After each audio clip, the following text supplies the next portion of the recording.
Spies Die Hard by Arnold Marmor. This man is a spy for Earth, a voice droned as the Telecaster vibrated and a photo of Harry Horn flashed on the screen. 10,000 credits for this man, dead or alive. Contact Lazar of the Security Police. Harry Horn, 34, 5 feet 11 inches, 172 pounds. Lynn Brickle snapped off the humming machine. She frowned. Horn had been high in the Martian Security Police, one of Lazar's top men. Now Horn turned out to be a spy for Earth. Why hadn't she been told? Was Green losing his trust in her? Hadn't she helped McLean and Sanderson escape from Mars? Her short tunic shimmered as she began to pace the floor. She stopped short as a hum splashed through the room. She went quickly to the door and pressed a red button on the wall. But the vibration of the elevator did not reach her ears. Puzzled, she opened the door, stepped into the marble hall. She shrugged, started to return to her apartment when the sound of footsteps on the stairs halted her. She waited. He came into view. Harry Horn. There was no mistaking his face. It had flashed on and off the Telecaster throughout the day. "Brickle?" he said, coming up to her. His white coveralls were spotted with grime. There was a dark bruise on his right cheek. "Yes," she said. "I'm Harry Horn. I know." "You've got to help me." His voice was urgent, pleading. He brushed past her, into her room. She walked in after him, shut and locked the door, leaned her back against it. "You can't stay here," she said. "Are you alone?" "Yes," she said. "I'm alone." He went through the apartment, returned to the front room. "I had to make sure." He sank into the low divan, covered his face with his hands. She walked toward him. "You can't stay here," she repeated. He looked up at her, his eyes frightened. "Do you have any idea of what Lazar will do to me once he gets his fat hands around my throat? He won't kill me right away." "Why come to me? You can help me." "What can I do?" "You can help me get away. A turbo-engine spaceship, that's all I need. It's small and fast." "But why come to me? You haven't explained."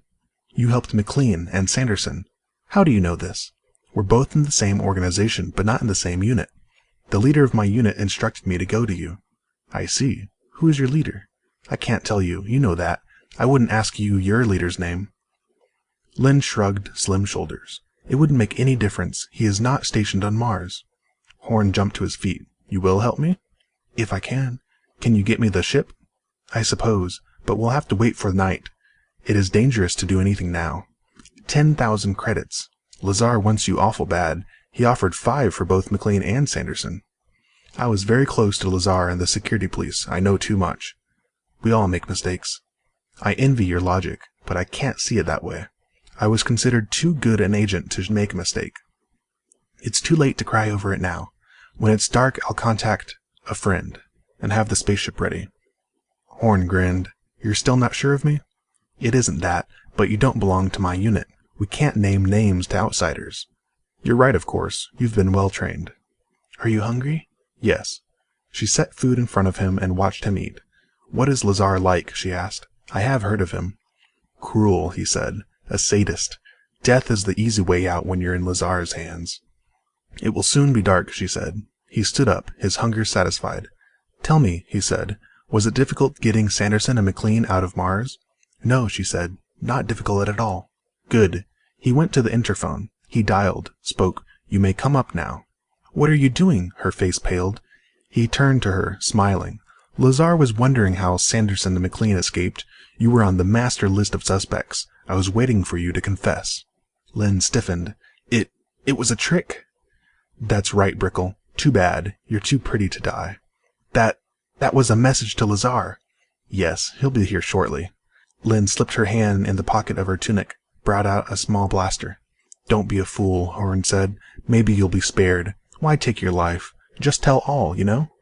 Lynn smiled. "I wasn't thinking of taking my life, but yours."